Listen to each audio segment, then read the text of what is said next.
Yeah, my name is Dominik, Dr. Valouch, as Dominik said. And I'm going to ask who I am today. I'm going to tell you. It's going to be really interesting, and you're going to like it. Yeah, I kind of just, I'm an honors student here. I'm a junior, and I work in the BA office. I kind of like to walk around and see a lot. And I kind of describe myself as pretty personable, I think. I think all y'all know me, but maybe y'all don't. Maybe a bunch of y'all are like, who is this? Yeah, that right there. It's that one. Every part of that is a 30-minute increment of my life in 31 categories. Just kind of put it in there. I logged everything I did in 30-minute increments for a year. Yeah, I'm gonna talk about it today. 31 categories, 48 cells a day for 365 days, and that is 17,520 cells, which is a lot of data. I want to kind of reiterate, that's how long it is. I was going to scroll originally on the presentation. I left it to BA2. But yeah, no, if you could read this, this would be the most embarrassing thing I've ever done because it's literally a diary for a year. Yeah. That is literally everything I've done. I break down on a pie chart. Yeah, I text for 1.6% of my life, apparently. And it is cool. That's who I am over here. That's the data I've collected. That's who I am. And I hope you guys know exactly who I am from just these statistics. And I'm sure this is also just as clear. But this is actually a correlation versus causation chart where it's like my phone time, my socialization time, my daily rating. I'll get to that in a second, but it's like, hey, when I'm on my phone a lot and I'm not with people, my daily rating tends to go down. Shock. I know. And down here below is a pie chart over time. It's 52 weeks, just the static chart of everything I did across those weeks. And I had a great time doing it. I had a fun time. I loved it, actually. But why? Why do this, actually? Why would you do this to yourself? I ask myself that question now. But when I was really doing it, I was trying to look for my own cause. I am a national security person. I like knowing about myself. And I was like, what if I did that? What if I did this really neurotic thing and made it a personality trait of mine? And I had a really fun project. I thought it was like, what are my subconscious habits in time? I really was just looking for a project, one. I use Excel for my job. So I was like, cool, great, learning opportunity. This will be really fun. And then it got a little intense, as you can really see. But yeah, along that same line, I actually have categories for the categories. The blue zones are taking care of myself. Like hygiene, sleeping, like includes gray tones, because like of course enough. And the green tones are my obligations, like school, work, all that stuff. Red tones are hanging out with people, entertainment in that line, and yellow tones are hanging out with myself, just entertainment with my own self. And then the bunch of extra stuff, like purple tones, that's just me being artistic, I guess. But yeah, that half is 6 months that way. And I've been doing this work right here since March 23rd, 2024. And yeah, those patterns. What are those patterns? Well, let me tell you, I found some cool things. Some facts about evolution. It takes me 50% of the year, basically, to do my basic survival tasks. That includes sleeping, eating, hygiene, therapy, all fun stuff. Just basically getting around. Which also means that 50% of my year is dedicated to my obligations, the thing I choose to do, the way I choose to spend my time, the way I spend time. That's what I'm looking for. So, how about that? Well, I spent 57 days total. That's including everything. Hour of socializing. That includes phone calls, hang out with people, everything like that. And I'm really happy with. I was not a very social person in high school. It's cool to see that now. And I really like that. It's really cool to see. Oh, wait. I didn't really start to grab that. Never mind. Our schoolwork today, actually, guys. That's what I wrote down there. But yeah, here's the daily rating system, as I mentioned before. It attributes a value between -3 and 4 each day based on positive and negative experiences. It's just kind of how I feel at the end of the day. It could be a -2 day, it could be a 4. I don't know. I like seeing it be a little negative because you can see how regularly positive it tends to be, which I quite liked. So the average of the rating was 1.3. I'll come up later. But yeah, just average day. So, I'm going to talk about something specific. Back in December, I got top surgery for a surgery that was life-changing. I have been waiting for this for about 5 years, and I got to go see Dr. Scott Mosser in San Francisco, and I had a fantastic time. I got to stay with a really amazing individual who was a AIDS survivor, or survived the AIDS crisis as a gay man, and we just shared an Airbnb. I got to talk to him for 10 days, and I thought it was the coolest thing ever. And I just had a really great time. But as you can see, it's a very notably different section of this. So it's like, what did I do? What was I up to? Well, the life-changing surgery experience apparently was lower rating than my usual average rating. That's clearly what the data would say with that, right? Cool. Doesn't just feel like it, I think. But I guess it says that, so and so yeah, I spent 16% of that time just watching movies and stuff. It's kind of hard to do that when you've got tubes in your arms, in your chest, to do much besides that.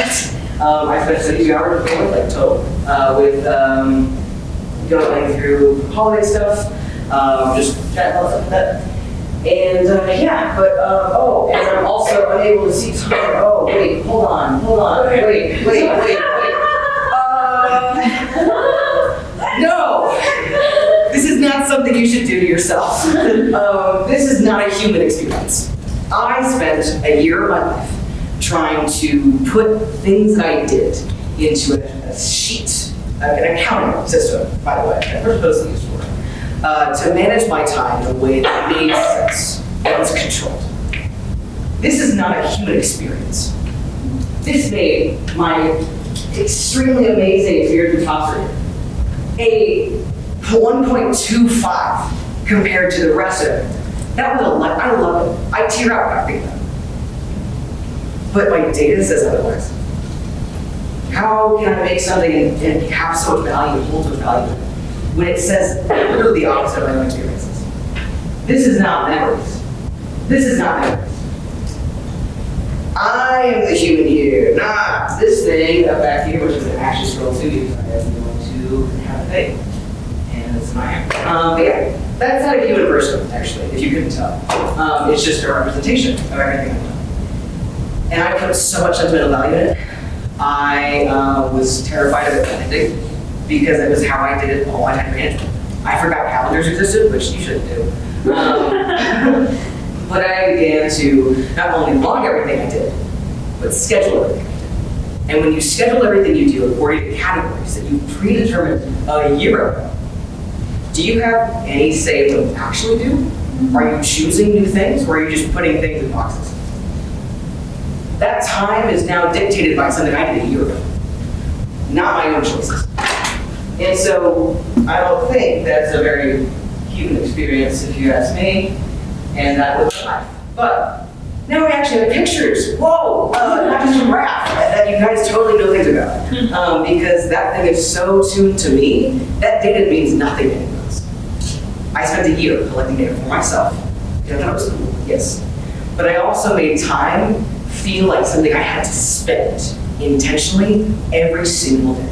Imagine you're at a vending machine with 31 options, and every 30 minutes you have to go there and put a little coin. Okay, they do that every 30 minutes for a year.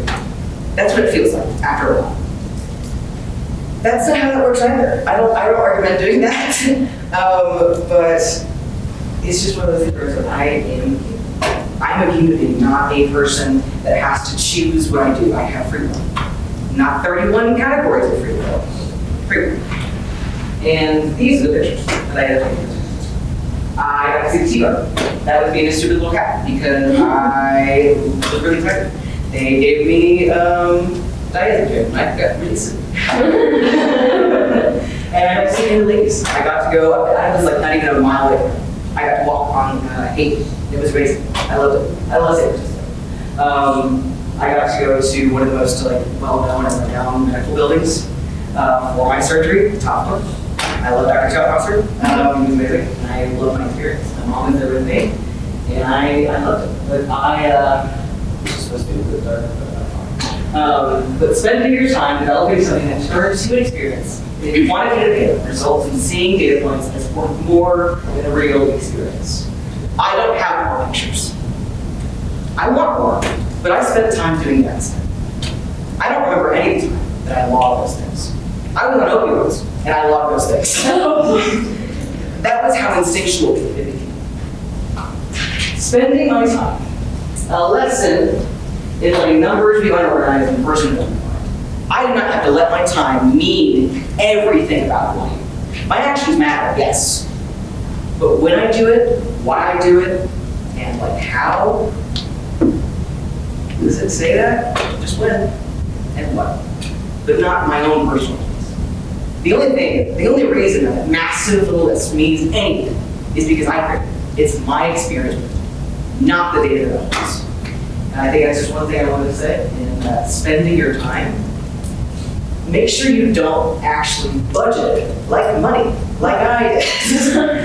Because your time is worth it. It stretches and it shrinks. It is not just 30 minutes versus another 30 minutes. It is, oh, I'm with this person and I really care about them. It is, oh, this is a really life-changing event. Oh, I have this doctor's appointment, right? It's life-changing. It is the small ones, the small moments that you actually build up in your year. Remembering that everything isn't nearly as important as building the memories of photos and experiences and letting yourself just be a person. Lesson learned, just don't do this. And also, don't let time rule your time. It's really important. Yeah, thank you for watching.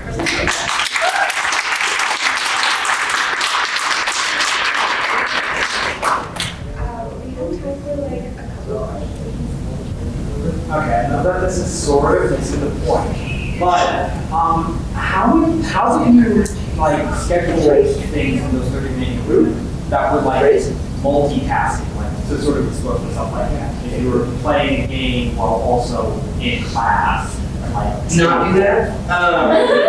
But it was also stuff like, oh, I'd be like in a car and I'd be going places. That was my track number 22 with also 7s. If I like the person, it's probably a 7. If I don't, it's probably 22. So it's just whatever I feel like, whatever might make sense for the moment. Because of course I have my internal rules, that's internal system for making sense.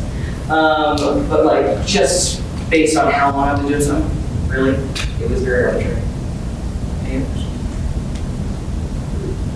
Yes. What was something that surprised you about yourself, or something new that you learned about yourself?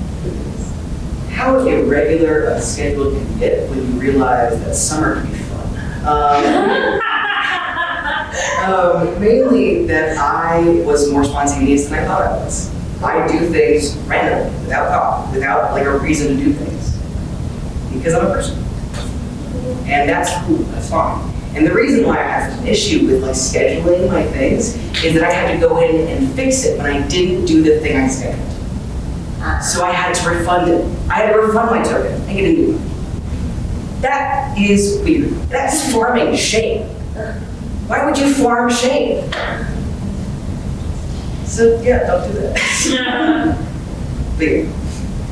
So it's been about a month since you finished this. What do you do now to like schedule your time? Yeah, and I'm very happy. Calendars are great, you guys. I recommend sticking to those. But mainly it's just been about how I feel about a certain thing that I want to do. Yeah, it's an obligation, but also do I have better things that I can do that feel better? Not forcing myself to go along with this thing that I've done for so long. And yes, I loved it. It was, I thought it was the coolest thing in the world. I talked about it forever. I'm assuming people who know about me know about this thing. But now I know that it was not a great thing. I am a person who makes it. And that's what's good about calendars. They don't make